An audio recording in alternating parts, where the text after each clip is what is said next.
Taipan bisnis Fu Hanzhou jatuh cinta dalam semalam, sangat tergila-gila pada istrinya yang dingin dan menakjubkan.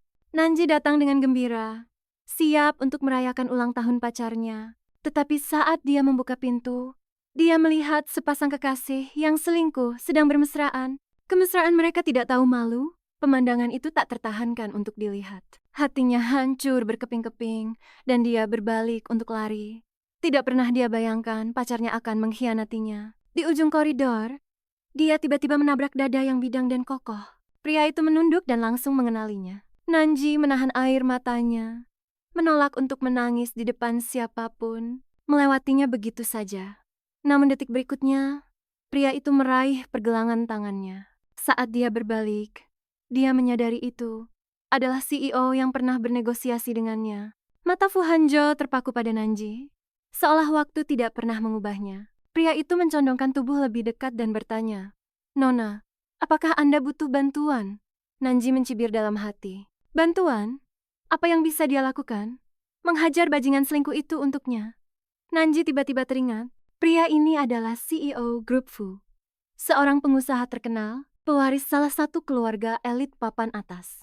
Kerajaan bisnisnya meliputi desain, real estate, kesehatan, dan perhotelan. Mungkin dia benar-benar punya kekuatan untuk menghancurkan bajingan itu. Sebuah ide berani melintas di benaknya. Dia melangkah lebih dekat dan menggoda. "Apa kau benar-benar ingin membantuku?" Sebelum pria itu sempat menjawab, Nanji sudah sampai di ambang pintu, melingkarkan lengannya di leher pria itu, dan menciumnya dengan kasar. Mungkin inisiatifnya yang tiba-tiba itulah yang membangkitkan gairah Fu Hanzhou. Balasannya yang berapi-api sama sekali tidak seperti kesan dingin yang pernah dia miliki tentangnya. Tepat pada saat itu, Zhang Ce muncul di pintu dan menyaksikan Fu Hanzhou memeluk Nanji erat-erat. Amarah berkobar, dan Zhang Ce hendak menyerbu masuk saat Fu Hanzhou menoleh, memberinya senyuman jahat yang mengejek. Zhang Ce membeku tak percaya. Pria itu adalah CEO Grup Fu? Fu Hanzhou? Tidak mungkin. Detik berikutnya, Fu Hanzhou menendang pintu hingga tertutup dengan kakinya yang panjang. Kegelapan menyelimuti, dan suaranya yang berat menggema di dalam ruangan. Nanji hanya bergumam pelan sebagai jawaban. Mendengar jawabannya, Fu Hanzhou merasa lebih dari puas. Dia mengangkatnya ke dalam pelukannya dan melemparkannya ke atas ranjang empuk yang telah menunggu. Pria itu menarik dasinya dengan nada sedikit tidak senang dalam suaranya. "Kamar ini disiapkan untuk pacarmu." Jari-jari lentik Nanji membelai lehernya sambil berbisik, "Sekarang kamar ini milik Presiden Fu." Pada pukul 4.30 pagi, Nanji melirik ponselnya. 30 panggilan tak terjawab, semuanya dari Zhang Ce. Dia tidak punya keinginan untuk menelepon balik. Saat pria itu mengkhianatinya, hatinya sudah menjadi dingin. Tepat pada saat itu, pintu kamar mandi terbuka. Dia mengangkat pandangannya. Fu Hanzhou melangkah keluar. Tetesan air masih mengalir di otot-ototnya yang terbentuk sempurna, menghilang di balik ujung handuknya. Fisiknya sungguh luar biasa. Nanji terdiam sejenak, matanya terpaku padanya. Pria itu tidak menghindar, dengan tenang membiarkan tatapannya menjelajah, tanpa rasa takut dan malu. Suasananya jelas tidak cocok untuk basa-basi. Nanji mencibir pada dirinya sendiri dan berkata, "Tidakkah menurutmu tidak sopan menatapku seperti itu?" Pria itu mencondongkan tubuhnya.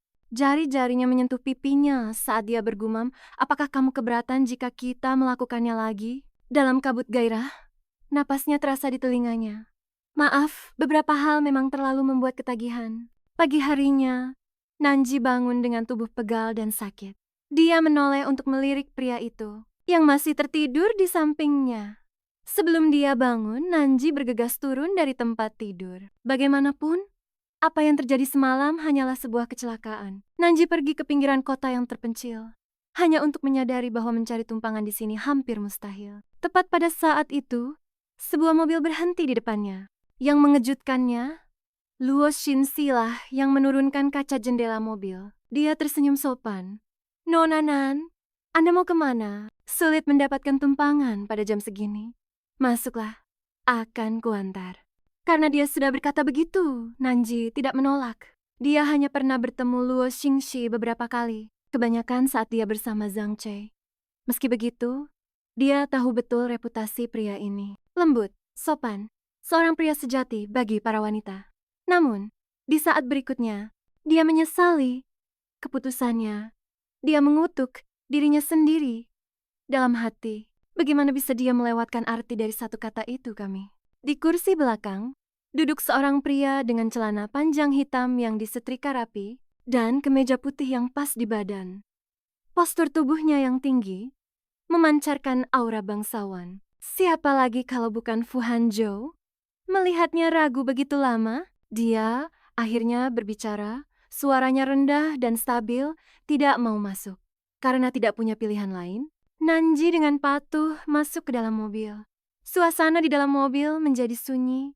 Nanji mencoba membuat dirinya seolah tak terlihat. Matanya beralih ke arah jendela. Lu Xingxi hendak memulai percakapan dengannya. Tetapi begitu melihat ekspresi Fu Hanzhou, dia langsung ciut, bergumam dalam hati. Menarik. Sambil menyeringai, dia mengeluarkan ponselnya dan menyebarkan berita heboh. Di grup chat selamat untuk Futua, si pohon besi akhirnya berbunga. Bos kita telah takluk di bawah rok seorang wanita. Obrolan grup itu langsung meledak seperti bom. Semua orang menuntut untuk tahu peri mana yang telah turun ke bumi. Beberapa bahkan menuduh Lu Xingxi mabuk dan bicara omong kosong. Tak lama kemudian, Lu Xingxi turun di tengah jalan, membuat suasana di dalam mobil menjadi sangat tegang. Sendirian bersama Fu Hanzhou, Nanji merasa seolah-olah dia hampir tidak bisa bernapas. Dia dengan cepat berkata, "Presiden Fu, saya akan turun di sini. Rumah saya sudah dekat. Tidak perlu merepotkan Anda." Fu Hanzhou mengangkat alis, meraih pergelangan tangannya. "Ada apa? Takut sekarang? Tadi malam, keberanianmu sepertinya cukup besar." Setelah hening sejenak, Nanji mengangkat pandangannya dan menjawab dengan dingin. "Jika saya tidak salah ingat, itu adalah kesepakatan bersama di antara kita.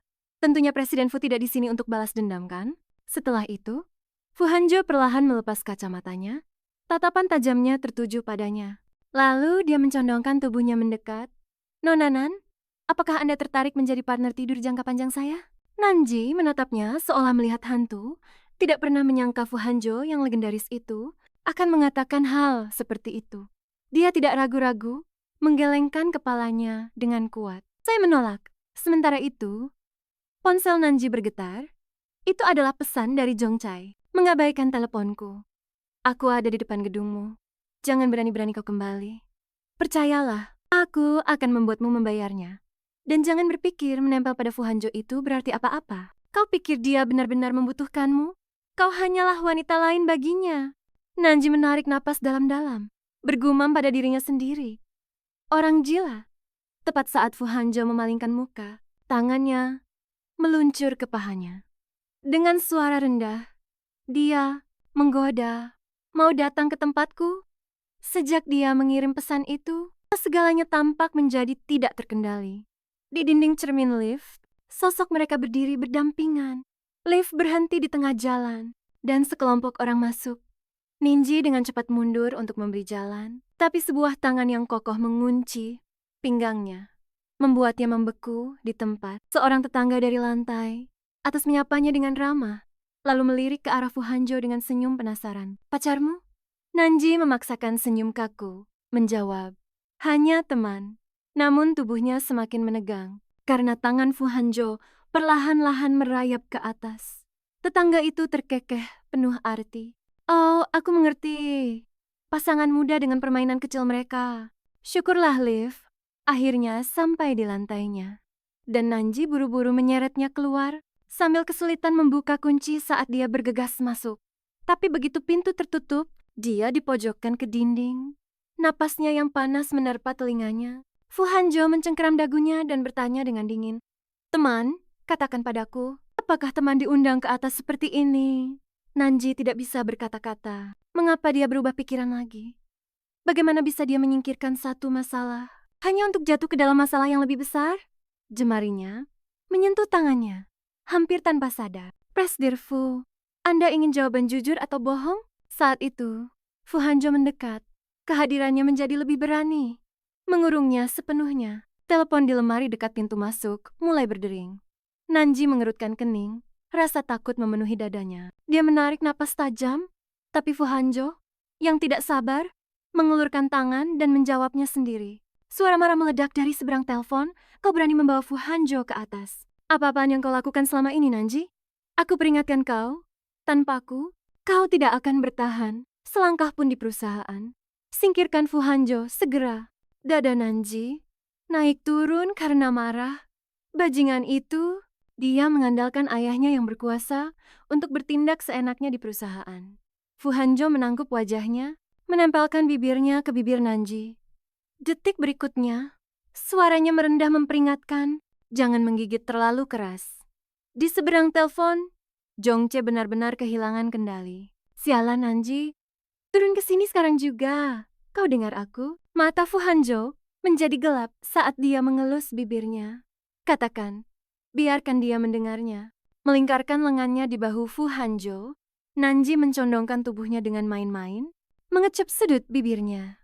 Fu Hanjo melepas kacamatanya, bergumam dengan dingin. Pilihan yang bijak. Dia mengangkat telepon dan berkata datar, sibuk. Begitu Yang Chai mendengar suara dingin yang tidak salah lagi itu, dia panik dan menutup telepon. Jongcha menyeringai rendah. Lihat, dia bahkan tidak punya nyali untuk menghadapiku. Yang tidak Nanji duga adalah harga yang harus dibayar karena membuat Jongcha marah.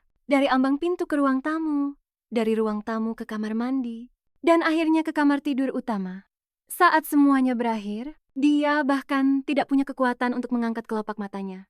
Jongcha benar-benar keterlaluan. Jika dia adalah seorang pria panggilan, dia berpikir dengan getir bahwa seluruh gajinya tetap tidak akan cukup untuk membayar layanan purna jual.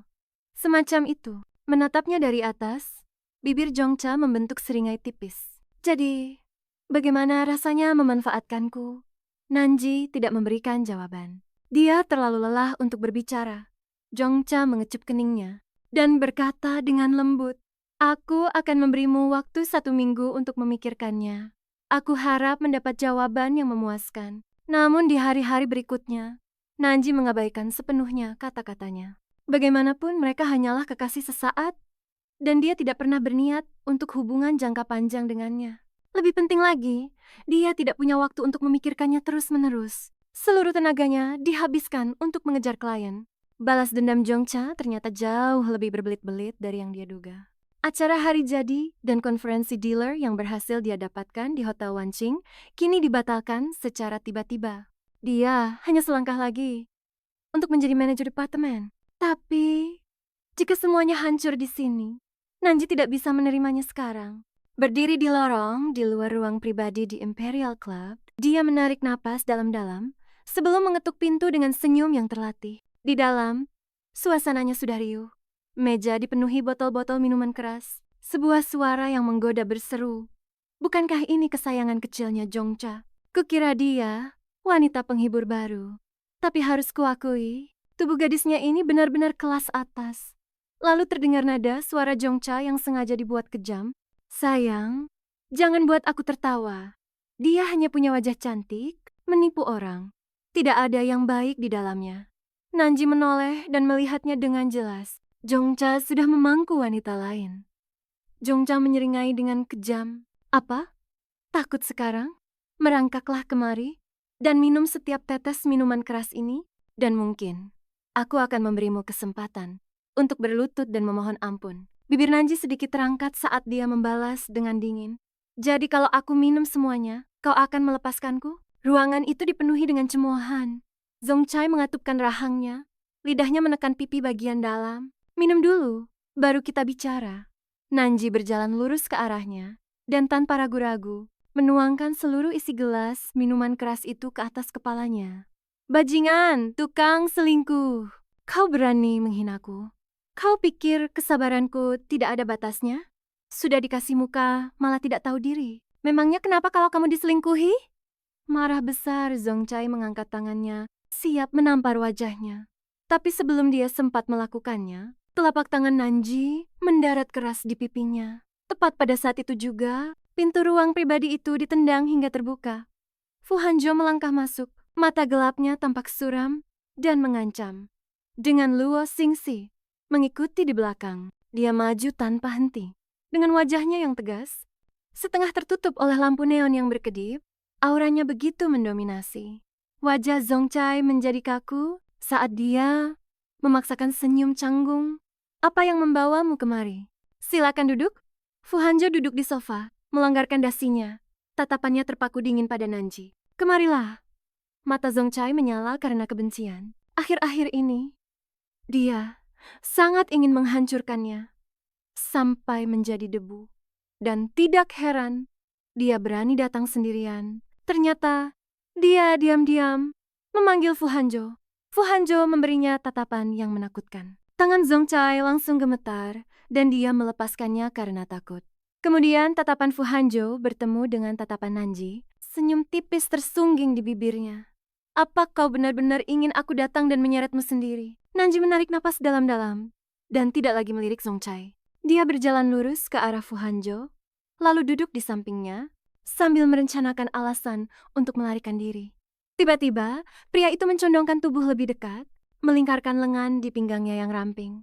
Suaranya berbisik di telinganya. Cukup berani datang ke sini sendirian, tubuhnya bergidik. Sejak kapan dia menjadi sedekat ini? Kerumunan orang di sana saling bertukar pandang dengan canggung. Tindakan dominan Fu Hanjo ini sama saja dengan sebuah deklarasi publik. Wanita ini adalah miliknya. Setidaknya untuk malam ini. Mata Zongchai memerah saat dia berteriak, "Kak Han, hanya karena seorang wanita, kau tega mengabaikan saudaramu." Saudara? Sejak kapan mereka bersaudara? Salah satu temannya segera berdiri mencoba menengahi. Sudah cukup, kamu benar-benar mau cari masalah dengan Fu Hanjo? Ayo. Jiang Chai menyingkirkan pria itu dan melesat maju, hendak menarik Nanji pergi. Tatapan Fu Hanjo menggelap. Dia menyambar asbak berat dan melemparkannya dengan sekuat tenaga. Lemparan itu mendarat telak di kepala Jiang Chai. Jiang Chai pun berteriak, sambil memegangi kepalanya yang mulai berdarah. Suara Fu Hanjo sangat dingin. Sepertinya aku terlalu memberimu muka. Panggil Jong Bin. Suruh dia datang untuk membawa pulang putranya. Atas perintahnya, anak buahnya segera bergerak, menyeret Jiang Chai keluar dari ruangan itu. Melihat Fu Hanjo tetap diam, yang lain segera bangkit dan menyelinap keluar satu persatu. Fu Hanjo mengangkat dagu wanita itu, jari-jarinya menyapu bibirnya. Aku sudah menolongmu lagi. Bagaimana rencanamu untuk membalasnya kali ini? Maksud tersirat dalam nadanya sangat jelas, membuat Nanji mengepalkan tinjunya. Dia tidak bisa mengerti. Kenapa harus selalu dirinya? Pria itu mendekat, berbisik di telinganya. Apa kamu memikirkanku beberapa hari terakhir ini? Nanji segera menggelengkan kepalanya. Kapan juga dia punya waktu untuk itu? Selain itu, siapa yang pernah dengar hubungan sesaat yang terus berlanjut setelah usai, tidak akan pernah ada kelanjutannya? Bibirnya menyunggingkan senyum. Tapi aku iya. Caramu mendesah, itu sangat indah. Nanji hampir tersedak. Pria ini bisa mengubah satu kalimat sederhana menjadi sesuatu yang penuh makna ganda. Dia membalas dengan datar, Presiden Fu, aku ingat apa yang dikatakan majalah keuangan tentangmu. Mendengar ini sekarang, menurutku citramu hancur berantakan. Fu Hanjo terkekeh pelan. Laporan-laporan itu semuanya omong kosong. Apa gunanya citra bagiku? Nanji bangkit, tidak ingin memperpanjang masalah ini. Presiden Fu, jika tidak ada hal lain, saya permisi dulu. Tiba-tiba, tangannya yang kuat menahannya. Tanpa basa-basi dan langsung, jawabanmu? Nanji tidak menyangka dia akan menanyakan hal itu secara terang-terangan. Sambil menenangkan diri, dia bertanya balik. Presiden Fu, bisakah Anda menjawab satu pertanyaanku? Apa Anda menyukaiku? Fu Hanjo mengangkat pandangannya, tertegun sejenak. Akhirnya, wajahnya tetap tanpa ekspresi saat menjawab. Kamu terlalu banyak berpikir. Hati Nanji mencelos, tapi setidaknya ketegasan pria itu lebih baik daripada kebohongan Jiang Chai yang berkedok atas nama cinta. Dia menghela napas pelan. Aku hanya menebak-nebak. Karena memang begitu, aku akan menolak tawaranmu. Fu Hanjo menatapnya tajam. Apa kamu sudah memutuskan? Setidaknya, boleh aku tahu alasannya? Nanji menjawab dengan serius. Aku baru saja dikhianati. Jadi kepercayaanku pada pria pada dasarnya adalah nol. Aku akan mengakhiri kencan ini. Aku tidak berniat memulai hubungan apapun. Fu Hanjo dengan sebatang rokok di bibirnya menyalakannya perlahan. Tapi aku tidak bicara soal cinta. Yang kumaksud adalah kesepakatan jangka panjang. Maksudnya, hanya seks. Tanpa perasaan, Nanji merasa melanjutkan perdebatan ini sia-sia. Dengan tenang, dia berkata, "Jika penolakan sulit kamu terima, maka sebagai ucapan terima kasih atas bantuanmu hari ini, setidaknya aku bisa mentraktirmu makan." Tidak perlu. Karena kita tidak sepakat, kita sudahi saja di sini. Sampai aku merasa lebih tertarik padamu, kamu boleh pergi. Matanya tidak lagi menatap Nanji. Nanji berbalik dan berjalan keluar. Pria itu meremukkan puntung rokok dengan keras di antara jari-jarinya, sambil mendengus dingin. Hasrat apapun yang dia miliki untuknya lenyap seketika. Setengah bulan kemudian, setelah putus dari Jong Chae, masalah mulai muncul di pekerjaannya. Atasannya memarahinya dengan kasar. "Data dasar seperti ini saja kamu bisa membuat kesalahan? Apa kamu ini masih anak magang? Aku jadi meragukan profesionalitasmu." Malam sebelumnya, dia buru-buru menyusun laporan darurat setelah mendapat pemberitahuan tengah malam hanya untuk disalahkan lagi saat ada kesalahan. Dia tahu itu bukan kesalahannya. Seseorang ingin menjebaknya. Pada saat itu rekannya, Miss Yao Shuai, tiba-tiba nyeletuk. Belakangan ini, Nanji sering mendapat banyak keluhan ya, apa mungkin masalah pribadinya. Mulai memengaruhi pekerjaannya. Nanji tidak memedulikan Miss Yao Shuai dan dengan tenang meletakkan laporan cadangan yang sudah dicetak di meja manajer Kai. Manajer Kai jelas tidak menyangka Nanji akan begitu siap. Begitu mereka keluar dari ruangan, raut wajah Miss Yao Shuai menjadi gelap. "Percuma saja, kamu bekerja keras. Zhang Chai sudah menyebar berita. Keadaanmu di sini hanya akan semakin sulit."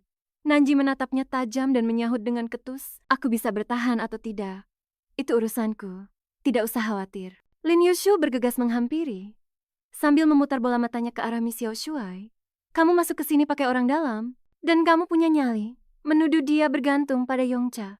Saat itu, Nanji melirik ponselnya dan melihat sebuah judul berita gosip. Berita utama hari ini mengklaim Fu Hanjo mungkin sedang berkencan, dan pacar yang dirumorkan adalah seorang supermodel. Langkahnya sedikit goyah, gelombang kekecewaan menyesakkan dadanya. Nanti di acara kumpul departemen, yang mengejutkannya, Fu Hanjo juga muncul, mengenakan setelan jas yang dijahit dengan sempurna.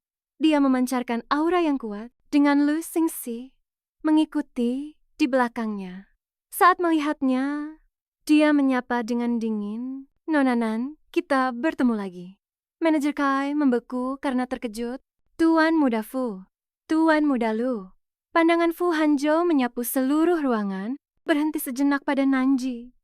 Dia secara naluriah bergidik di bawah tatapan itu. Tanpa menghentikan langkahnya, Fu Hanjo langsung masuk ke lift VIP. Sikapnya seolah berkata, "Bicaralah, jika kalian mau, aku pergi." Lu Xingxi menawarkan senyuman pada Nanji. "Kapan-kapan datanglah ke atas." Miss Yao Xiu bertanya dengan penasaran, "Nanji, kamu kenal Tuan Muda Lu?" Dia mengangguk. "Kami pernah bertemu sebelumnya."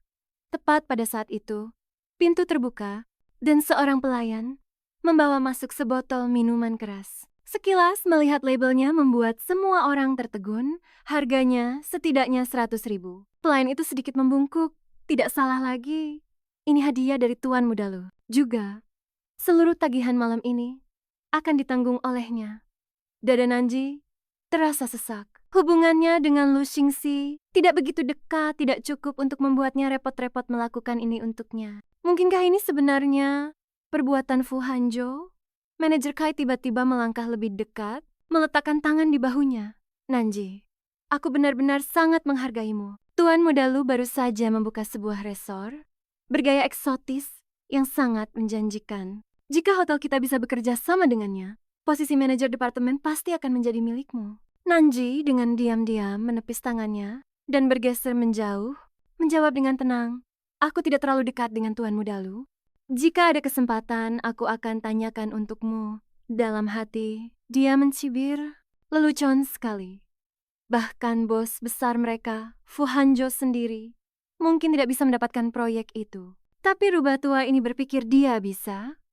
Konyol sekali. Mata manajer Kai berkedip. Sungguh, tidak perlu menunggu lain kali. Tuan Muda Lu ada di lantai atas. Senyum Nanji memudar. Dia bisa menebak dengan cukup baik. Manajer Kai kemungkinan besar sedang menyelidiki atas nama Zhang Chai. menguji apakah dia masih punya hubungan dengan Hotel Fu Hanzhou. Lu Xingxi mungkin bisa menipu yang lain, tapi Zhang Chei tidak akan pernah tertipu semudah itu. Jadi, dia mengatakannya terus terang. Manajer Kai, aku tidak akan menyembunyikannya.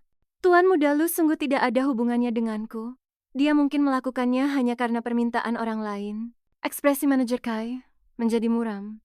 Oh, lalu atas permintaan siapa sebenarnya? Nanji menatap matanya dengan mantap dan berkata, Fu Hanzhou. Tubuh manajer Kai tersentak kaget. Tapi barusan, Presiden Fu bahkan tidak menyapamu. Nanji menyelipkan rambutnya ke belakang telinga dan menjawab dengan santai. Kami bertengkar kecil beberapa hari yang lalu. Kau tahu kan betapa sulitnya keadaanku di perusahaan akhir-akhir ini. Setelah itu dia pamit ke toilet untuk menenangkan diri. Manajer Kai berdiri di sana, mempertimbangkan kata-katanya dengan cermat. Bahwa jika yang dikatakannya benar, maka dengan Zhang Chei yang terus berusaha mengusirnya, dia harus memikirkan kembali posisinya. Di wastafel, Nanji mengangkat kepalanya dan mendapati Miss Xiao Shui telah mengikutinya masuk. Dengan sinis, dia berkata, kau hebat juga ya. Kalau bukan Zhang Chai, pasti Lu Xingxi berganti-ganti pria dan masih berpura-pura suci. Pasti melelahkan. Nanji mencoba menahan diri, tapi bibir Miss Xiao Xiao yang dipoles lipstik itu terus saja mengoceh. Teruslah berpura-pura. Aku akan menikmati melihat berapa lama kau bisa bersandiwara. Kesabaran Nanji habis, dia menjambak rambut Miss Xiao Xiao dan membenturkan kepalanya ke wastafel. Karena kau tidak bisa bicara seperti manusia, biar aku bersihkan mulut kotormu itu. Dengan senyum dingin, dia menambahkan, kau tahu kenapa manajer Kai tidak macam-macam hari ini? Karena aku memberitahunya. Orang yang tertarik padaku bukanlah Lu Xinzi, melainkan Fu Hanzhou. Dan aku bukan orang yang sabar. Coba ganggu aku lagi, dan lihat apa yang akan terjadi. Ketakutan, riasan Miss Xiao Shui luntur, pakaiannya basah kuyup, dan dia sadar dia bukan tandingan Nanji. Dia menyambar tasnya dan lari terbirit-birit. Nanji merasa itu hampir lucu. Ada terlalu banyak orang sepertinya di dunia ini. Hanya besar omong kosong. Semakin lemah mereka, semakin mereka menganggapmu mangsa yang empuk. Pada saat itu, orang yang keluar tidak lain adalah Fu Hanzhou. Tanpa meliriknya sedikit pun, dia berjalan melewatinya, lalu berbalik, menyalakan keran dan membilas tangannya. Jari-jarinya yang panjang dan lentik berkilauan tertimpa cahaya. Nanji dengan cepat bergeser mendekat, sambil menyerahkan tisu padanya. Dia yakin pria itu telah mendengar semuanya. Lalu, dengan suara lembut, dia berkata, Tuan Fu, tentang yang kukatakan tadi, bahwa aku minta maaf.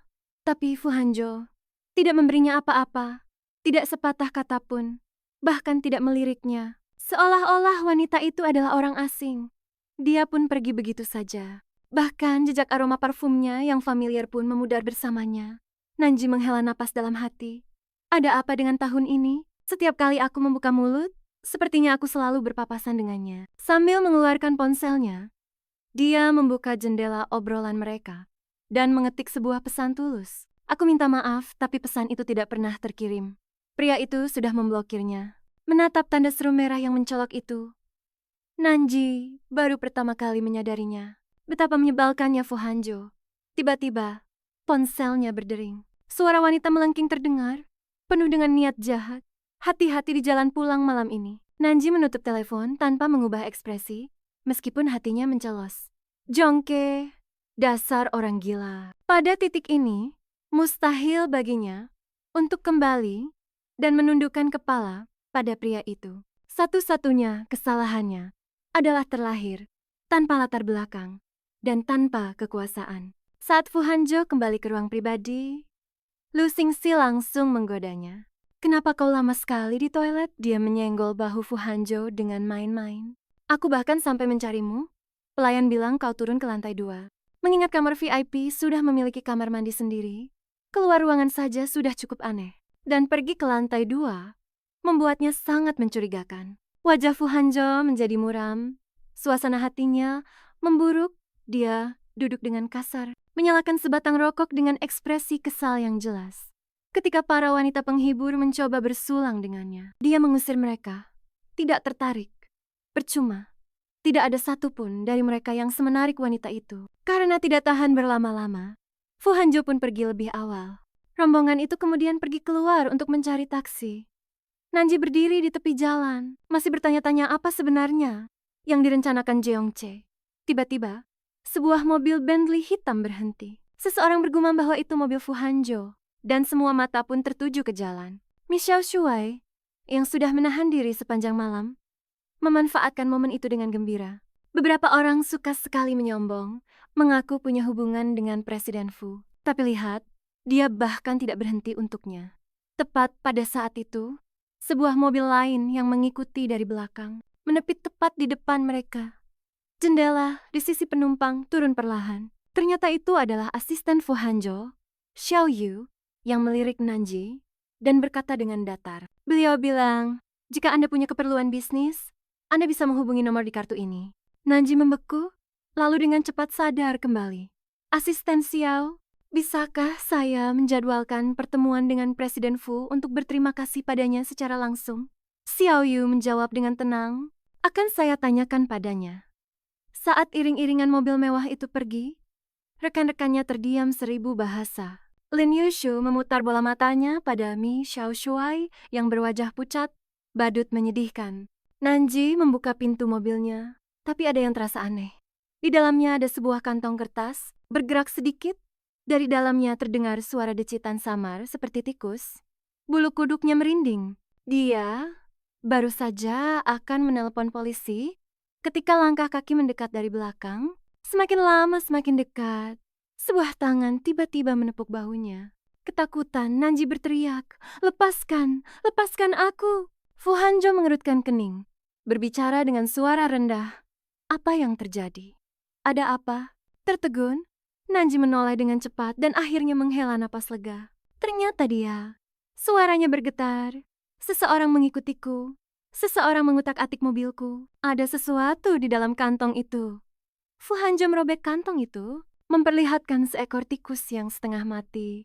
Pantas saja bau busuknya tercium sejak tadi. Sambil menggertakkan giginya, dia melemparkan kantong itu ke pengawal yang mengikuti di belakang dan memerintahkan dengan dingin, periksa mobilnya, lalu panggil polisi. Fu Hanjo menariknya erat ke dalam pelukannya, membuka pintu mobil dan berkata dengan suara rendah, "Masuklah, ikut denganku." Nanji tidak bergerak. Fu Hanjo menyipitkan matanya. Apa? Menolak lagi? Terserah Nao saja.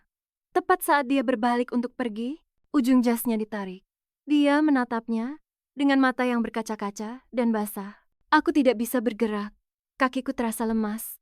Fu Hanjo berhenti sejenak, lalu tertawa mengejek. Ternyata tidak seberani itu, tapi cukup galak. Kau tahu apa yang terjadi jika memprovokasi anjing gila, tapi kau tetap melakukannya. Meskipun dia memarahinya, dia membungkuk dan langsung menggendongnya. Postur tubuhnya yang tinggi membuatnya tampak mudah melakukannya. Begitu di dalam mobil, dia tidak menurunkannya. Dia seakan-akan berakhir di pangkuannya dan secara naluriah mencoba bergeser menjauh. Tapi begitu dia bergerak, tatapan tajamnya langsung mengarah padanya. Nonanan, jangan menggesek seorang pria jika kau tidak bersungguh-sungguh. Nanji terdiam, tak bisa berkata-kata. Dia bergumam, Presiden Fu, bukankah Anda sudah pergi tadi? Fu Hanjo mengangkat sebelah alisnya. Kau begitu peduli dengan keberadaanku. Dia menggelengkan kepalanya dengan cepat. Di persimpangan, orang-orang bilang kalau Bentley yang pergi itu milik Anda. Jawabannya samar, nyaris seperti hantu. Aku ada di sini sepanjang waktu. Nanji mengangguk, berbisik pelan, terima kasih untuk hari ini. Fu Hanjo tiba-tiba kehilangan minat untuk berbicara. Nadanya berubah menjadi dingin. Bukannya aku berhenti di sini hanya untukmu. Tidak perlu bicara lagi. Nanji terdiam. Kecanggungan menyelimuti mobil malam ini. Dia jelas-jelas memberinya jalan keluar yang mudah. Tapi akankah pria yang terkenal kejam seperti Fu Hanjo benar-benar membantu tanpa alasan? Mobil itu berhenti di pintu masuk kompleks apartemennya. Nanji ragu-ragu sebelum keluar. Secara naluriah melirik Fu Hanjo lagi. Mata tajamnya berkilat saat dia keluar lebih dulu, menahan pintu mobil untuknya. Nanji turun dari pangkuannya. Kakinya kesemutan karena mati rasa. Dia berbalik, siap untuk berterima kasih padanya, mengatakan dia akan mentraktirnya makan malam suatu hari nanti jika dia bersedia. Namun, dia malah menabrak dadanya. Terkejut, Fu Hanjo sudah memegang tangannya, menuntunnya dengan kuat menuju kompleks itu. Merasa malu, dia bergumam, "Presiden Fu, Anda bisa meninggalkan saya di sini saja?" Dia mengerutkan kening. Jika Jongche bisa mengirim seseorang untuk merusak mobilmu, dia juga bisa dengan mudah menyuruh seseorang menunggu di depan pintumu. Itulah hal yang persis akan dia lakukan. Tatapan dinginnya menguncinya. "Jadi kau benar-benar berpikir aku tidak seharusnya mengantarmu sampai ke atas?" Tanpa menunggu jawabannya, dia menariknya menuju gedung. Di depan pintunya, Nanji mencoba membuat kata-katanya terdengar biasa saja, bukan menggoda. "Presiden Fu, apa Anda mau masuk untuk minum segelas air?" Fu Hanjo mengangkat alis. "Tidak. Tapi jika kau tidak menutup pintu itu, aku akan menganggapnya sebagai undangan." Pintu itu langsung tertutup. Fu Hanjo mengangkat alisnya, tertawa kesal. Dasar makhluk kecil, tidak tahu berterima kasih. Dia menyadari pria itu belum pergi saat mengintip dari lubang pintu. Dia melihatnya masih berdiri di luar. Dadanya terasa sesak. Tentunya dia tidak akan mengganggunya seperti Jongche. Kan? Malam ini, dia sangat lelah dengan semua kekacauan yang terjadi belakangan ini. Pikiran itu terlintas di benaknya. Mungkin sudah waktunya untuk berhenti dan memulai dari awal. Tapi saat dia melangkah masuk ke kamarnya, sesuatu terasa aneh. Seseorang telah berada di sana. Kulit kepalanya merinding ketakutan. Tepat saat dia bergerak untuk menelepon polisi, pintu lemari terbuka dengan keras. Wajah Jongche yang menyeringai bengis menatapnya dengan penuh nafsu. Dengan kekuatan brutal, dia menjambak rambutnya dan menghempaskannya ke dinding. "Pulang selarut ini. Jadi selama ini kamu pulang tepat waktu? Hanya pura-pura untuk menghindariku di kantor. Nanji, kamu pikir bisa lari kemana? Bukankah sudah kubilang? Aku akan membuatmu mati dengan cara yang paling buruk." Nanji mencoba melawan, tapi Jiang Chai lebih cepat. Dia menjambak rambut Nanji lebih erat, menindihnya dengan tubuhnya. "Bagaimana Fu Hanjong menidurimu? Hah? Malam ini aku akan melakukan hal yang sama.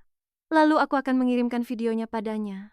Menempel fotomu di mana-mana, biar seluruh dunia tahu betapa penipunya dirimu."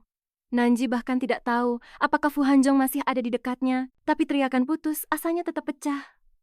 "Fu Hanjong, Fu Hanjong, tolong aku, Fu Hanjong." Jiang Chai menyeringai kejam. "Kamu pikir dia masih ingat siapa kamu? Hanya seorang pelacur murahan yang sudah dipakai. Simpan tenagamu. Kamu akan membutuhkannya nanti saat memohon ampun padaku." Dia menyeretnya, memaksanya jatuh ke atas ranjang. Semuanya berakhir. Saat itu juga, Nanji merasakan jantungnya seakan membeku. Inilah akhirnya. Sambil melepas ikat pinggangnya, dia mengeyek, "Masih belum menyerah? Ini sudah tengah malam. Siapa yang akan menyelamatkanmu sekarang? Lebih baik pikirkan cara melayaniku nanti." Dengan sekuat tenaga, Nanji meraih lampu dari meja nakas dan menghantamkannya ke kepala Jiang Chai. Jiang Chai benar-benar murka, mengaum karena marah. "Beraninya kau memukulku? Jalang, akan kubunuh kau." Tiba-tiba, tubuhnya terlempar ke belakang oleh kekuatan dahsyat, membentur kepala ranjang dengan keras. Alis tajam Fu Hanjong sedikit mengerut saat dia meregangkan pergelangan tangannya dengan sangat tenang. Ketika Jiang Chai melihat itu adalah Fu Hanjong, amarahnya justru semakin memuncak. Tapi mata Fu Hanjong menyala dengan keganasan yang menakutkan saat dia melonggarkan dasinya dengan tarikan yang dingin. Tatapan matanya membuat Jiang Chai goyah. Tergagap. "Apa yang kau lakukan? Jangan mendekat." Fu Hanjong mencengkeramnya dengan satu tangan, menyeretnya ke ruang tamu, dan menyambar sebuah vas dari meja kopi, menghantamkannya tanpa ragu. Tak lama kemudian suaranya lenyap. Nanji duduk membeku di ranjang, tertegun, nyaris tidak bisa memproses. Saat Fu Hanjong kembali, auranya selalu dingin, tapi sekarang terasa sengaja ditahan. Dia menatap Nanji dan bertanya dengan suara rendah, "Apa kamu bisa bergerak?" Nanji mengangguk, matanya menatap Fu Hanjong dengan penuh ketergantungan. Dia benar-benar datang. Wanita itu tidak menyangkanya. Pada akhirnya, dialah yang menyelamatkannya malam ini. Jika bukan karena kehadirannya, dia tidak berani membayangkan apa yang akan terjadi. "Kemas barang-barangmu. Mulai sekarang, kau akan mengikuti semua pengaturanku." Setelah berkata begitu, Fu Hanjo berbalik dan melangkah lebih jauh ke dalam. Mendengar keributan itu, para pengawal dari lantai bawah bergegas naik. Melihat pemandangan di dalam, salah satu dari mereka bertanya dengan cemas, "Presiden Fu, Anda baik-baik saja? Sudah bertahun-tahun anak buah keluarga Fu tidak melihat Fu Hanjo semarah ini." Fu Hanjo mengertakkan giginya dan berjalan ke arah Zhongchei. Setiap langkahnya penuh perhitungan. Suaranya rendah dan mematikan. "Hebat, masih bisa membuatku semarah ini.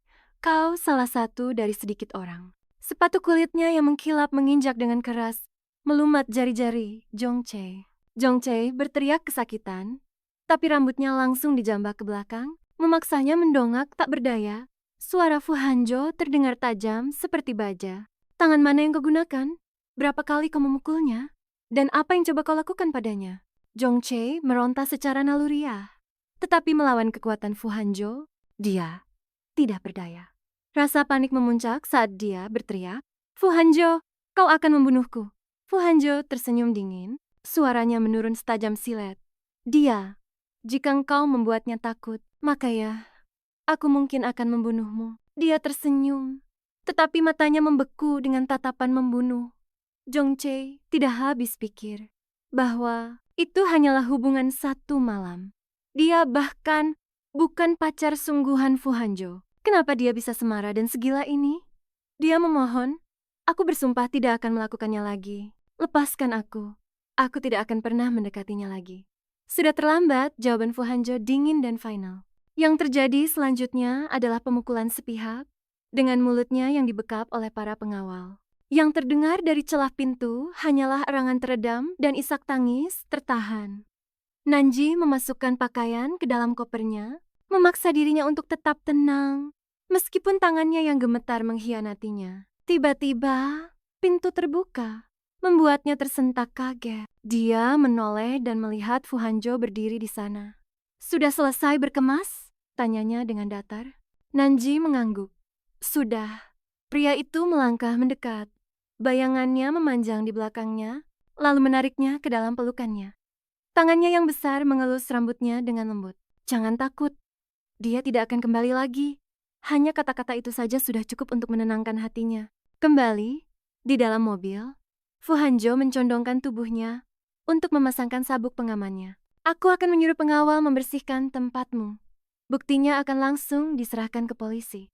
Jari-jari Nanji menegang, tubuhnya menjadi kaku. Dia sedikit mengernyit, lalu menambahkan, "Aku sudah mengirimnya ke kantor polisi." Nanji menghela napas lega. "Apa aku harus membuat laporan?" Fu Hanjo memeriksa arlojinya.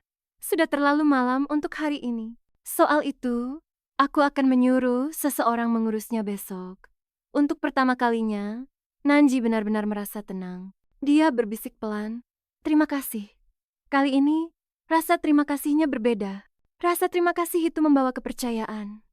Dia bahkan tidak bertanya kemana pria itu akan membawanya. Yang dia tahu, hanyalah dia tidak tahan untuk kembali ke rumah itu. Nanji mengira pria itu akan mengatur agar dia menginap di hotel. Tetapi ketika mobil berbelok ke kompleks villa yang terjaga, dia menyadari Fu Hanjo membawanya ke rumahnya sendiri. Lampu di pintu masuk menyala, dan wilayah kekuasaannya terbuka sepenuhnya di hadapannya. Di ujung lorong, dia meletakkan kopernya di dalam sebuah kamar, lalu menatapnya dengan tenang. "Pergilah bersih-bersih." Melihatnya berdiri membeku, dia mengerutkan kening. Suaranya diwarnai ejekan. "Apa? Takut padaku? Tenang saja. Setelah pertarungan seperti itu, aku tidak tertarik dengan hal semacam itu." Nanji mengatupkan bibirnya. "Bukan itu maksudku. Aku hanya takut pada pacarmu." Fu Hanjun berkedip, terkejut, lalu membalas, "Siapa yang memberitahumu aku punya pacar?" Dengan gugup, dia memalingkan wajahnya ke samping, tiba-tiba tidak bisa menatap matanya. Dia bertanya, "Jadi, apa hasil dari tes kecilmu itu?" Nanji berkedip, benar-benar bingung. Dia tidak tahu apa yang pria itu maksud.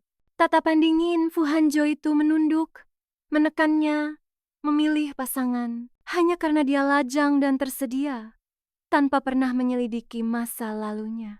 Semacam itu benar-benar konyol. Setelah itu, dia melewatinya begitu saja tanpa menoleh ke belakang. Setelah jeda sesaat, barulah Nanji sadar pria itu menyebut penilaiannya buruk, cukup gegabah untuk memilih pria dengan kecenderungan kekerasan. Tapi lebih dari itu, dia bisa merasakannya. Fu Hanzhou benar-benar marah. Di kamar mandi utama, Fu Hanzhou berdiri di bawah pancuran. Air mengalir deras di tubuhnya, sementara ponselnya bergetar di wastafel. Setelah beberapa saat, dia mengenakan jubah mandi dan akhirnya menjawab telepon. Di seberang sana, suara Lu Xingxi terdengar bersamaan dengan kebisingan dari ruang pribadi. Kenapa kau menyerahkan Yang Ce? Bukankah seharusnya kamu sudah pulang? Nada bicara Fu Hanzhou terdengar acuh tak acuh. Aku memang mau. Apa aku perlu alasan? Lu Xingxi tercekat mendengar jawabannya, lalu berkata dengan nada panjang. Jangan bilang kamu benar-benar serius dengannya. Sambil berdiri di dekat jendela, Fu Hanzhou membalas dengan dingin, apa kamu akan diam saja saat melihat seorang pria memukuli wanita? Lu Xingxi berdecak. Jangan mengalihkan pembicaraan. Kamu tahu persis apa yang aku maksud. Wanita itu, Nanji. Dia bukan orang yang biasa saja bagimu. Suara Fu Hanzhou merendah, dalam dan memikat. Bahkan jika memang ada perasaan, apa menurutmu wanitamu bisa lebih penting daripada wanita terbaik di kota ini? Sebelum Lu Xingxi bisa membalas, teleponnya diputus. Fu Hanzhou sedikit mengernyitkan dahi. Untuk pertama kalinya, dia bertanya-tanya, apakah dia telah membuat kesalahan malam ini? Sementara itu, Nanji terbaring dengan pikiran yang kalut, tidak tahu bagaimana harus menghadapinya. Dan mengetuk pintunya di tengah malam, itu akan membawa arti yang terlalu jelas. Tepat saat dia berguling gelisah di tempat tidur, terdengar suara langkah kaki mendekati luar pintunya. Presiden Fu, apa ada sesuatu? Tanyanya dengan lembut. Suaranya terdengar dari luar, singkat dan dingin. Jika kamu punya luka memar, ingatlah untuk memakai obatnya. Obatnya ada di depan pintumu. Nanji membuka pintu dan melihat sebuah kotak salep di lantai. Saat mengambilnya, dia baru sadar kalau dia bahkan tidak menyadari lukanya. Perhatian Fu Hanzhou sama sekali tidak cocok dengan citra kejam yang melekat pada reputasinya. Keesokan paginya, saat dia turun ke bawah, dia mendengar suara orang berbicara. Fu Hanzhou sedang berbicara dengan asistennya. Cukup untuk sekarang. Pergilah urus itu. Suara di lantai bawah dengan cepat menghilang. Fu Hanzhou mendongak dan memanggilnya untuk turun. Nanji mengangguk dan turun, hanya untuk melihat meja makan sudah tertata, dengan berbagai macam sarapan, baik masakan Cina maupun Barat. Sambil menarik kursi, dia duduk dan bertanya dengan lembut, Anda tidak makan? Fu Hanzhou membuka korannya, menjawab dengan dingin, Aku sudah makan. Jika kamu tidak ada urusan mendesak hari ini, ambillah cuti dari pekerjaan. Pergilah ke kantor polisi untuk memberikan keteranganmu. Asisten Xiao akan menemanimu. Nanji ragu-ragu, lalu bertanya, berapa lama Zhang Ce akan ditahan? Sebaliknya, Fu Hanzhou mendongak dan bertanya, berapa lama kamu ingin dia ditahan? Dia tahu jawabannya. Tidak akan lama. Yang benar-benar membuatnya takut adalah pembalasannya setelah itu. Mungkin itu terlihat, karena wajahnya menjadi pucat. Nada bicara Fu Hanzhou melembut, jangan khawatir. Keluarganya tidak akan bisa menyelesaikan masalah itu secepat ini. Setidaknya, dia tidak akan mengganggumu lagi. Nanji tahu gayanya. Jika Fu Hanzhou sudah berkata begitu, dia akan mewujudkannya. Pandangannya tertuju pada Nanji. Tinggallah di sini untuk sementara. Dia ragu-ragu.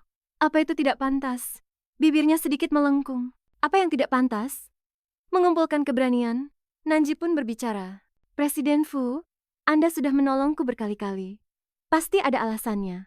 Bolehkah aku menganggap Anda hanya butuh rekan ranjang untuk memuaskan kebutuhan Anda? Dan kebetulan akulah yang Anda pilih, tidak ada hubungannya dengan perasaan. Mata Fu Hanzhou menjadi dingin. Suaranya sedingin es. Lalu bagaimana jika itu benar? Kalau aku tidak salah ingat, setiap saat, kamulah yang mengambil inisiatif. Nanji tidak menunjukkan rasa bersalah. Aku akui, pengalamannya selalu menyenangkan. Karena itu dengan standar tersebut, hubungan kita setara dalam aspek ini. Bukan? Tapi aku tidak akan menjadi wanita simpananmu. Aku juga tidak akan menerima hadiah darimu. Mari kita buat ini sederhana saja. Saat kita saling membutuhkan, kita saling menghubungi. Bagaimana? Fu Hanzhou mengangkat alis, sedikit terkejut. Antara menjadi kekasihku dan rekan ranjangku, kau memilih yang kedua. Nanji tahu betul bahwa menjadi kekasihnya akan memberinya akses ke sumber daya yang bahkan tidak pernah dia impikan selama lebih dari 20 tahun hidupnya. Tapi dia tidak menginginkan itu. Ya, Aku hanya akan menerima yang kedua dan simpan saja hadiah-hadiahmu. Aku tidak mau repot saat semuanya berakhir. Sedikit raut tidak senang melintas di dahi Fu Hanjiao. Nanji menambahkan dengan dingin. Aku bukan tipe wanita yang suka mengambil keuntungan. Kecuali Presiden Fu. Apa Anda mau bilang kalau Anda sebenarnya ingin berkencan denganku? Fu Hanjiao tetap diam. Nanji berpikir sejenak, lalu berkata, kekuatan fisik Anda sudah menjadi hadiah terbaik untukku. Ini cara baru untuk melepaskan stres. Fu Hanjiao tiba-tiba berdiri, suaranya ketus, terserah kau saja. Baginya, wanita ini seolah-olah tidak takut pada apapun. Tapi dia, Fu Hanjiao, menolak untuk dibandingkan. Sebelum Nanji sempat merespons, dia berbalik dan melangkah pergi. Pintu dibanting dengan keras, diiringi dengusan kesal. Dia mengerjap bingung. Kenapa dia tiba-tiba marah? Kemudian, saat sudah di dalam mobil, asisten Xiao memberinya sebuah map. Ini adalah pernyataan dari tadi malam. Dia mengklaim itu hanya permainan pasangan, bukan percobaan penyerangan. Nanji membacanya sekilas. Suaranya tegas. Aku tidak akan menerima penyelesaian secara pribadi. Aku akan berpegang pada prinsip. Xiao mengangguk. Presiden Fu bilang dia menghargai keputusanmu dan dia akan mencarikanmu pengacara yang bagus. Alis Nanji mengerut.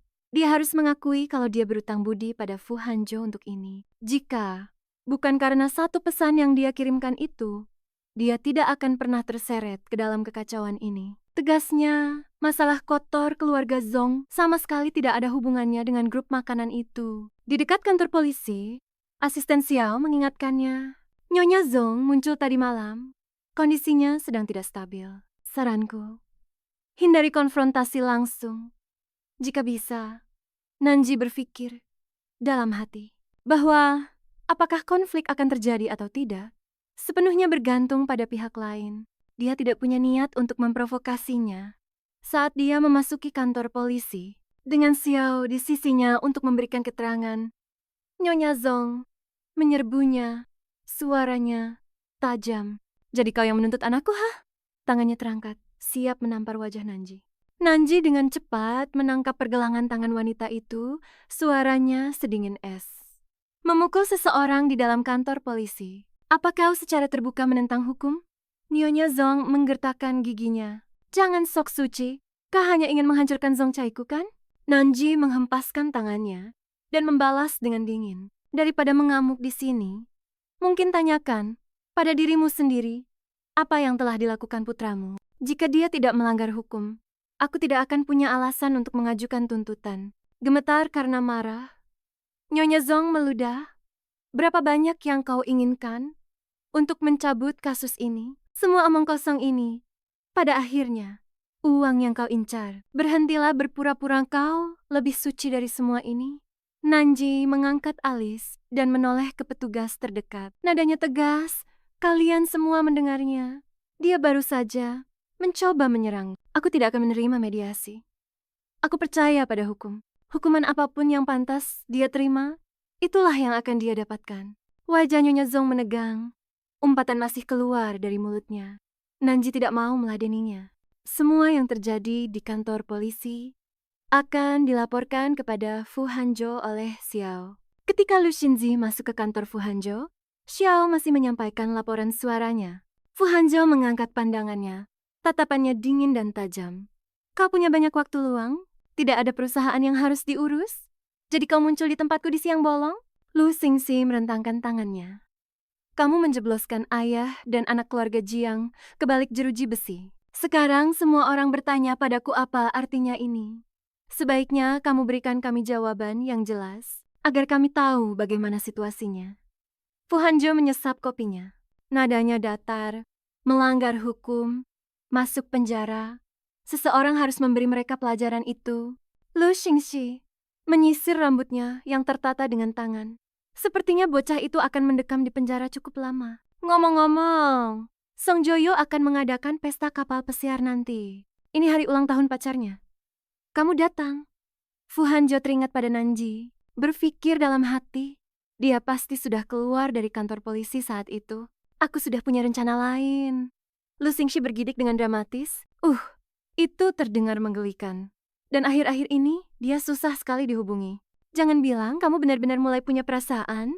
Setelah selesai memberikan keterangan, Xiao mengantar Nanji keluar dari kantor polisi. Nona Nan, apa Anda punya waktu nanti? Presiden Fu mengundang Anda makan siang di restoran pribadi. Dia mengangguk. Kamu kembali saja ke kantor, aku akan ke sana sendiri. Karena dia akan makan siang dengannya, Nanji memutuskan untuk mampir ke mall dulu untuk membeli hadiah terima kasih.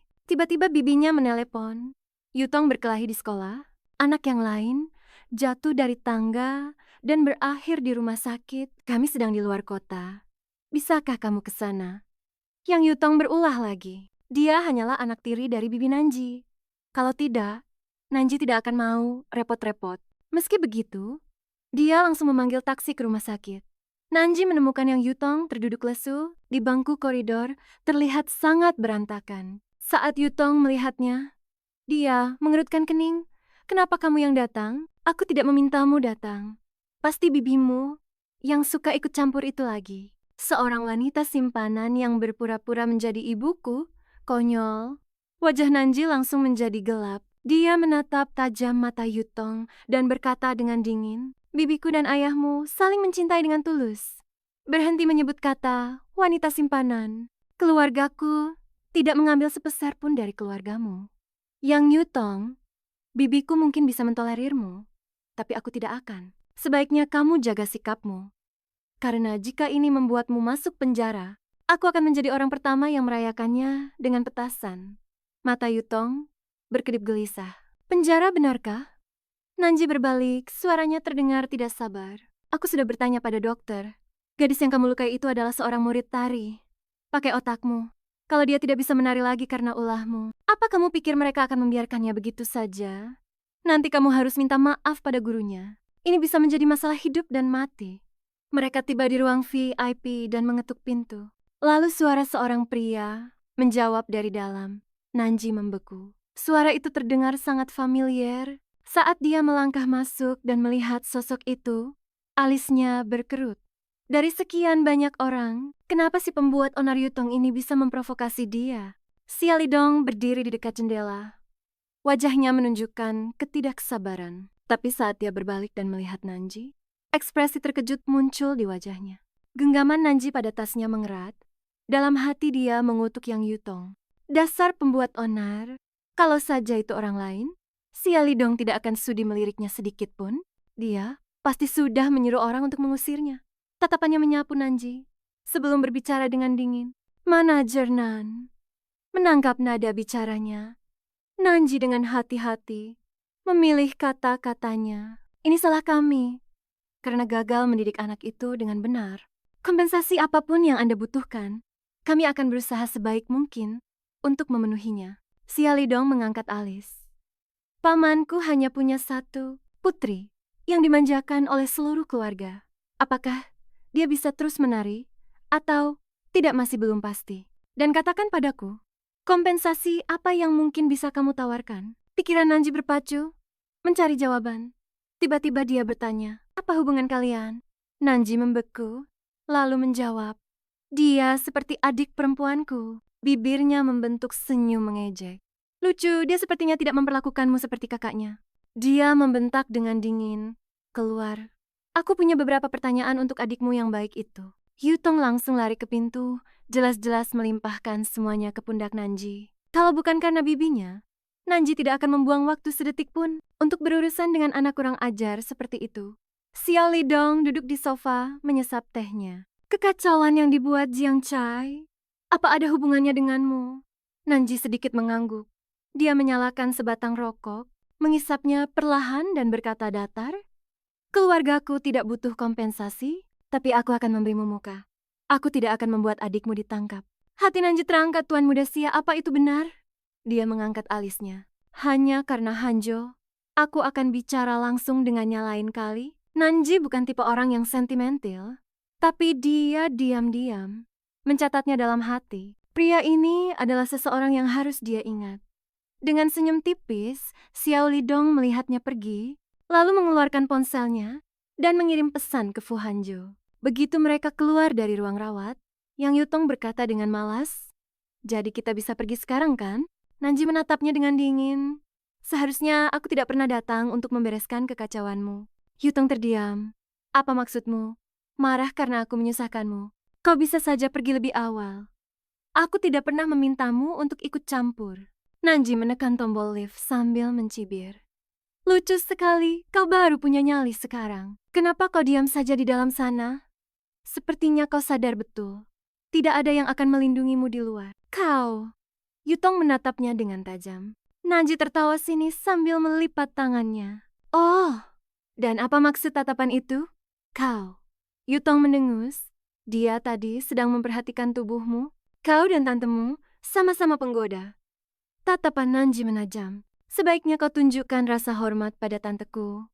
Kalau tidak, sebelum orang lain bertindak, akulah yang akan memberimu pelajaran atas nama ayahmu.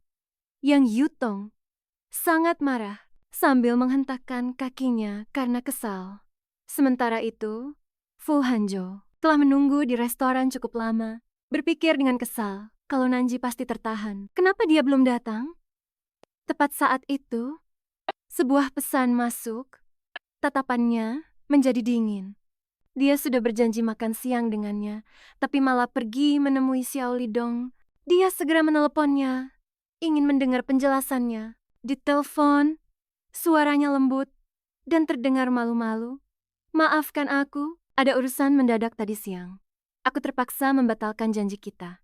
Biar aku tebus malam ini. Aku akan memasak untukmu. Kamu suka makan apa? Rasa kesal yang membuncah di dadanya. Entah kenapa langsung sirna hanya dengan satu pesan itu. Apa saja? Tanyanya dengan nada rendah. Nanji mengangguk sungguh-sungguh. Akan ku coba.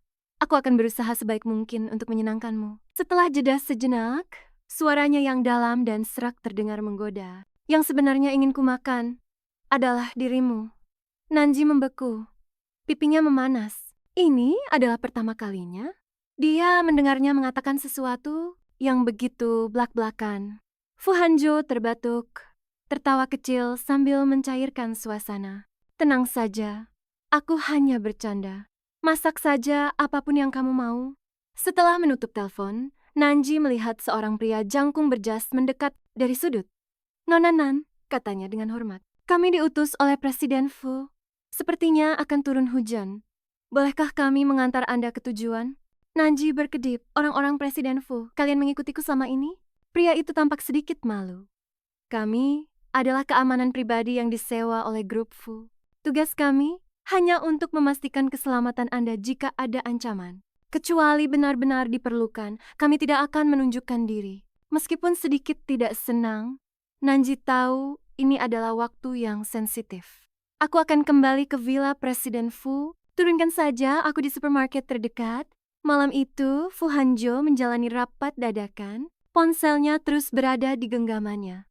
Saat dia memeriksa pesan dari Nanji, seseorang akhirnya bertanya pada Presiden Fu, Anda menatap ponsel Anda sepanjang malam. Ada sesuatu yang mendesak? Fu Hanjo menjawab dengan ringan. Aku memungut seekor anak kucing liar tadi malam. Hanya ingin tahu apakah dia bosan sendirian di rumah. Kata anak kucing memiliki terlalu banyak makna. Semua orang yang hadir cukup cerdas untuk mengerti. Mereka saling bertukar senyum penuh arti dan berkata, kami tidak akan mengganggu Presiden Fu. Lalu Fu Hanjo bangkit berdiri. Aku akan kembali lebih dulu. Mari kita berkumpul lagi lain waktu. Di dapur, mereka tidak bisa menahan diri dan berciuman. Fu Hanjo mengangkatnya ke dalam pelukannya, membawa wanita itu menuju kamar tidur, tanpa melepaskan gairah di antara mereka. Beberapa jam kemudian, Fu Hanjo bangun lebih dulu. Dia mencubit pipinya dengan main-main, namun Nanji menepis tangannya dan bergumam, hentikan. Saat dia akhirnya membuka matanya, wajahnya yang familiar memenuhi pandangannya. Dia terkejut dan berkata, maaf. Fu Hanjo menariknya erat ke dalam pelukannya. Ini salahku. Jika menjadi wanitaku, berarti kau bahkan tidak punya hak untuk marah, maka masalahnya ada padaku. Nanji terdiam sejenak, terkejut betapa mudahnya dia bisa menenangkannya. Dia tidak tahu berapa banyak wanita lain yang mungkin pernah dia perlakukan sama. Tetapi saat itu, rasanya tulus. Dengan pelan dia mengaku, sebenarnya aku berbohong padamu. Alasan aku bersama Jong Cheo bukan hanya karena aku butuh pacar. Itu karena pada hari ulang tahunku, dialah yang mengirimiku pesan tepat tengah malam. Padahal, Aku sudah bertahun-tahun tidak merayakannya. Mungkin itu alasan yang konyol, bukan? Malam itu, Nanji merasakan kelembutan dan perhatian dari Fu Hanjo yang belum pernah dia rasakan sebelumnya. Dia bukan lagi pria bermata dingin yang menjaga jarak dan menunjukkan kekurangannya. Dia adalah seseorang yang memeluknya dengan hangat. Keesokan paginya, setelah membersihkan diri, Nanji duduk di meja makan untuk sarapan bersama Fu Hanjo. Dengan nada santai, dia berkata, "Aku harus pulang hari ini." Fu Hanjo meliriknya, "Dan kapan kamu akan kembali?" Dia tersenyum. "Hubungi saja aku. Kalau aku tidak sibuk, aku akan datang." Fu Hanjo kemudian bertanya langsung, "Pernah berpikir untuk pindah kerja?" Dia mengangguk. "Pernah, tapi aku sudah bekerja sangat keras untuk posisi manajer departemen. Kesempatannya sudah di depan mata, aku tidak mau melepaskannya." Fu Hanjo berkata dengan datar, "Jika kamu berubah pikiran, datanglah padaku." Kembali di kantor, bisik-bisik langsung terdengar di belakangnya. Lin Yosa bergegas menghampiri. Dengan suara panik, sesuatu telah terjadi. "Lihat ini." Nanji mengambil ponsel itu, mengernyit saat membaca berita. Skandal keluarga Jong telah meledak. Pimpinan Jong terungkap melakukan pencucian uang besar-besaran. Menjadi berita utama. Dan menyeret harga saham grup turun. Orang-orang dengan cepat mengambil kesimpulan. Sebagai pacar Jong Chai, dia mungkin juga ikut tercemar namanya. Tidak lama kemudian, seseorang menyeringai dengan sinis, "Manajer Nan, tim investigasi perusahaan ingin bertemu denganmu." Nanji naik lift ke lantai eksekutif, di mana dua pria dan satu wanita sedang duduk. Salah satu dari mereka bertanya, "Apakah kamu tahu mengapa kami memanggilmu ke sini hari ini?" Nanji berkedip dengan polos. Tidak begitu tahu. Pria itu mendengus, "Manajer Nan, jangan pura-pura bodoh. Semua orang tahu tentang pimpinan Jong dan Jong Chai, beserta hubunganmu dengannya. Karena mereka sudah berterus terang." Nanji tidak mau berbasa-basi lagi. Dia meletakkan ponselnya yang sudah dalam mode merekam tepat di atas meja. Wajah mereka langsung berubah. Salah satu dari mereka mencondongkan tubuh ke depan. "Jadi, katakan pada kami, apakah kamu pernah menerima sejumlah besar uang atau hadiah mahal dari Jong Chai? Apakah dia pernah menyebutkan apa yang sedang dilakukannya?" Nanji tertawa sinis sambil menatap mata mereka. "Saya setuju untuk bekerja sama dengan investigasi perusahaan, tapi itu tidak berarti saya akan duduk di sini seperti seorang kriminal yang diinterogasi. Mulai saat ini, saya menolak untuk melanjutkannya. Saat kalian melapor ke manajemen atas, pastikan rekaman itu diputar seluruhnya." Pria itu tidak menyangka akan mendapat perlawanan seperti itu dan mengerutkan kening. "Sikap macam apa itu?" Sambil melipat tangan, Nanji membalas dengan dingin, "Sama seperti sikap yang kalian tunjukkan padaku. Akan kubalas setimpal." Nanji tidak ingin berkata apa-apa lagi. Dia berbalik untuk pergi. Tetapi mantan asisten itu membentak sambil berdiri dengan cepat. Beginikah cara wanita menangani masalah? Selalu saja emosional? Nanji mengangkat ponselnya. "Aku tidak bisa pura-pura tidak mendengar itu, Asisten Yuan. Dengan prasangkamu terhadap wanita, kurasa adil jika seluruh staf wanita mendengar rekaman ini." Wajahnya langsung pucat. Nanji sedikit melunakkan nadanya. "Tidak perlu curiga. Aku dan Jong Chai sudah lama putus. Baru 2 malam yang lalu dia menyergapku di rumahku sendiri. Aku sudah melaporkan kasus ini ke polisi. Kalau kalian begitu penasaran, kalian bisa menjenguknya sendiri." Selesai berkata begitu, dia berjalan keluar. Kembali ke mejanya. Perasaan tidak berdaya menghantamnya. Dia pernah melalui malam-malam yang lebih buruk dan menakutkan. Dan yang bisa dia lakukan saat itu hanyalah melihat tanpa daya. Menjelang sore, sebuah email massal masuk ke kotak masuk seluruh perusahaan dan dengan cepat diunggah ulang di forum grup Wonxing, membuat skandal itu semakin memanas. Judul postingan itu blak-blakan dan memancing mimpi gadis kaya yang hancur. Wajah asli T Queen terbongkar. Pikiran pertama Nanji adalah bahwa dia dan Fu Hanjo telah difoto. Tetapi saat dia membukanya, dia menghela napas lega. Foto-foto itu memang foto candid, menangkap wajahnya dengan jelas.